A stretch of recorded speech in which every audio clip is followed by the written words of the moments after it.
اگر ایک گیند کو زمین کی سطح سے ٹکرایا جائے تو وہ گیند واپس فضا میں چلی جائے گی، لیکن اگر یہی تجربہ مشتری کے ساتھ کیا جائے تو گیند فضا میں واپس نہیں آئے گی۔ السلام علیکم، میرا نام انیس الرحمان ہے اور آپ دیکھ رہے ہیں سائنسی دستور۔ آج کا ہمارا موضوع مشتری ہے۔ جوپیٹر یا مشتری ہمارے نظام شمسی کا سورج سے فاصلے کے لحاظ سے 5واں سیارہ ہے اور سائز کے لحاظ سے سب سے بڑا سیارہ ہے۔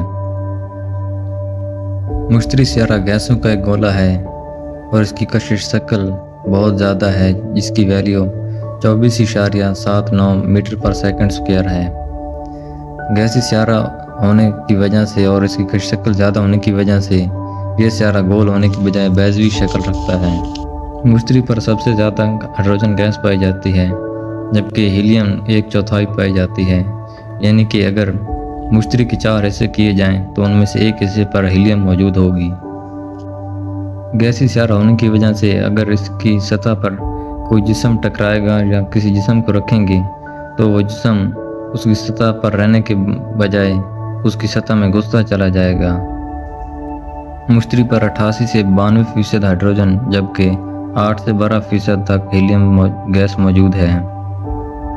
اگرچہ مشتری سب سے بڑا سیارہ ہے، لیکن مشتری کی کمیت یا وزن اس لحاظ سے زیادہ نہیں ہے۔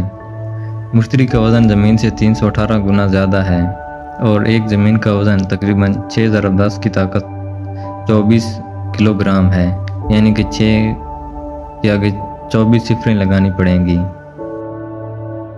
اور اس کی کثافت یا ڈینسٹی 1.326 گرام فی مکعب سینٹی میٹر ہے۔ اس کا قطر 1,42,984 کلومیٹر ہے۔ اگر مشتری کے چاند کی بات کی جائے تو اس میں مشتری کے چاند تقریباً 63 ہیں، لیکن کہیں پر اس سے زیادہ نمبر بھی ملتے ہیں۔ ان 63 چاندوں میں سے 4 چاند گلیلیو نے 11 جنوری 1610 میں دریافت کیے تھے۔ حال ہی میں سائنسدانوں نے مشتری کے 12 چاند دریافت کیے ہیں، جس سے مشتری کے کل چاندوں کی تعداد 78 ہو گئی ہے۔ ان چاندوں میں سے سب سے بڑا چاند گائنامائڈ ہے۔ یہ چاند عطارد سے بھی بڑا ہے، لیکن انسانوں کے لیے سب سے زیادہ پرکشش اس کا چاند یوروپا ہے، کیونکہ یوروپا کے بارے میں کہا جا رہا ہے کہ یوروپا پر زندگی کے آثار موجود ہو سکتے ہیں۔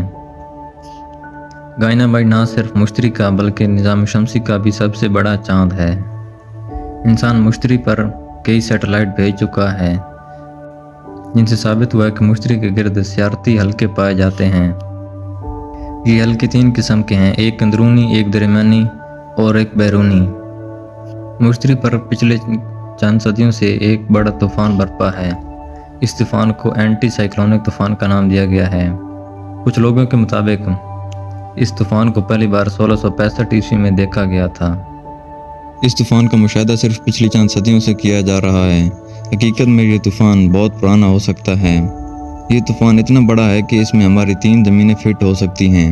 11 جولائی 2017 کو ناسا کے سیٹلائٹ یونو نے اس کی قریب سے تصاویر اور ڈیٹا حاصل کیا تھا، جس سے معلوم ہوتا ہے کہ اس طوفان کی رفتار 450 کلومیٹر فی گھنٹہ ہے، جبکہ زمین پر آنے والے شدید ترین طوفان کی رفتار 300 کلومیٹر فی گھنٹہ ہوتی ہے۔ یہ طوفان اپنے محور کے گرد ایک چکر 6 دن میں مکمل کر لیتا ہے۔ ایک عام ٹیلیسکوپ کی مدد سے بھی اس طوفان کو دیکھا جا سکتا ہے، جیسا کہ میں آپ کو تصویر میں بھی دکھا رہا ہوں۔